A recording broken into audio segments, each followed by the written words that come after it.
இனிமேல் உங்கள் மகிழ்ச்சி முழு வானத்தையும் பிரகாசப்படுத்துமா என்று நீங்கள் ஒருபோதும் நினைத்ததுண்டா? 6 வயது லியோரா அதை கண்டுபிடிக்க இருக்கிறாள். மகிழ்ச்சி எந்த தங்கத்தையும் விட பிரகாசமானது. ஒரு வெயிலான காலையில் அவள் தாத்தா சொன்னார், உண்மையான மகிழ்ச்சி உலகத்தையே பிரகாசமாக்கும்.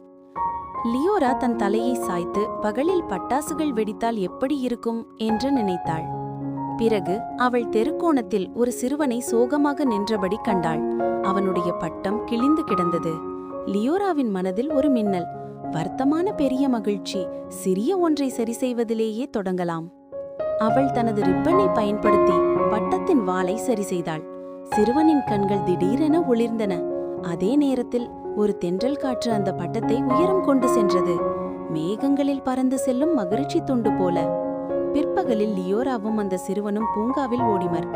அவர்களின் மேலே பட்டம் ஆடிக்கொண்டிருந்தது. ஒவ்வொரு சிரிப்பும் பட்டத்தை இன்னும் உயரம் பறக்க செய்தது. அன்று இரவு தாத்தா மெதுவாக சொன்னார், பாரு, உன் மகிழ்ச்சி உன்னிடமிருந்து வானம் வரை பரவியது.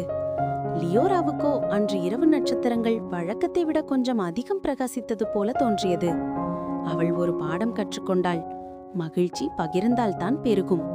சிறிய உதவியாக இருந்தாலும் அது மிகுந்த ஒளியாகி பிரகாசிக்கும். வானத்தை முழுவதும் ஒளிரச் செய்வது போல.